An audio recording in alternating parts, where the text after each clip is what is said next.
একদিনের ব্যবধানে তাপমাত্রা ৬.৪ ডিগ্রি কমে মৃদু শৈত্যপ্রবাহ বইছে নওগাঁয়। সকালে এ জেলায় সর্বনিম্ন তাপমাত্রা রেকর্ড করা হয় ৯.১ ডিগ্রি সেলসিয়াস। দেখা মিলছে না সূর্যের। ঘন কুয়াশায় আচ্ছন্ন পঞ্চগড়, চলছে মৃদু শৈত্যপ্রবাহ।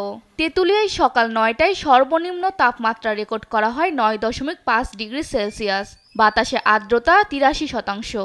সড়কে হেডলাইট জ্বালিয়ে চলছে যানবাহন। অনেকেই খড়কুটো জ্বালিয়ে শীত নিবারণের চেষ্টা করছেন। ঠান্ডা খুব কাপড় একটা নাই, জেলা আছে ওইটা নিয়ে বাড়াচ্ছি আমরা। এখন এই যে আগুন ধরাচ্ছি, আগুন তাপাচ্ছি। আমরা গরিব মানুষই খাবো কি, খাবার মতন ঘরে নাই। খুবই অবস্থা আমাদের খারাপ। পঞ্চগড়ে যে এত শীত, বাইক চালাবোর কোনো অবস্থানই নেই। সকালবেলা বাইক নিয়ে আসছি, একটু চালালাম, হাত ঠান্ডা একদম শক্ত হয়ে গেছে, বরফ হয়ে গেছে। দক্ষিণ পশ্চিমের জেলা চুয়াডাঙ্গা। এ জেলাতেও হিমেল হওয়ায় শীতের তীব্রতা বেড়েছে। সকাল ৯টায় তাপমাত্রা রেকর্ড করা হয় ৯.৪ ডিগ্রি সেলসিয়াস এবং বাতাসের আর্দ্রতা ছিল ৯৫%। শীতজনিত রোগে আক্রান্ত হচ্ছে শিশুরা, ভুগছেন বয়স্করাও। চুয়াডাঙ্গা সদর হাসপাতালে শিশু রোগীর সংখ্যা কিছুটা বৃদ্ধি পেয়েছে।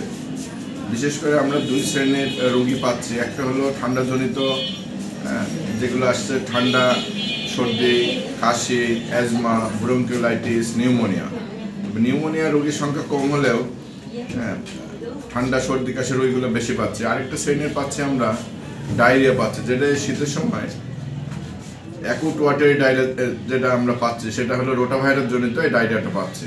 জয়পুরহাটের সকাল ৮টায় দেখা মেলে সূর্যের। সকাল ৯টায় তাপমাত্রা রেকর্ড করা হয় ৯.৫ ডিগ্রি সেলসিয়াস। তীব্র শীত উপেক্ষা করে জীবিকার তাগিদে বের হয়েছেন শ্রমজীবী মানুষ। এখন সকাল ৮টা বাজে, এখন কিন্তু কোনো কাস্টমার পাইনি। শীতের তীব্রতা অতি বেশির জন্য লোকজন আসতেছে না। আমরা বাটার মোড়ে ডেলি আসে, কাজও পাই না। আমরা গরিব লোক, আমাদের খেটে খাওয়ার মানুষ। আমরা একটা শীতের সময় আমাদের খুব কষ্ট হয়। পৌষের শুরু থেকে লালমনিরহাটে অব্যাহত আছে শীতের দাপট। জেলায় সকাল ৭টায় তাপমাত্রা রেকর্ড করা হয় ১১.৮ ডিগ্রি সেলসিয়াস। তবুও ভোর থেকে কৃষি জমিতে কাজ করে যাচ্ছে কৃষকরা। ৩-৪ দিন ঠান্ডা, সকালবেলা লোক বেড়ায়, রাত্রেও বেড়ায় না। আমাদের খুব যাত্রী নাই, খুব কষ্ট হচ্ছে একটু। আমরা যারা কাজের কর্মচারী, যেখানে দিনমজুর যারা আর কি, তাদের জন্য এই ঠান্ডায় প্রচুর সমস্যা হয়, কাজ করতে সমস্যা হয়। মৌলভীবাজারে কুয়াশা না থাকলেও শীতের প্রকোপ কমেনি।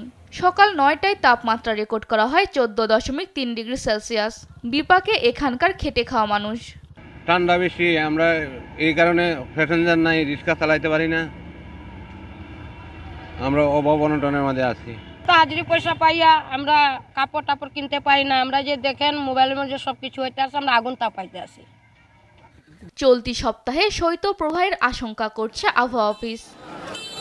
সালমা জাহান, নিউজ ডেস্ক, দেশ টিভি।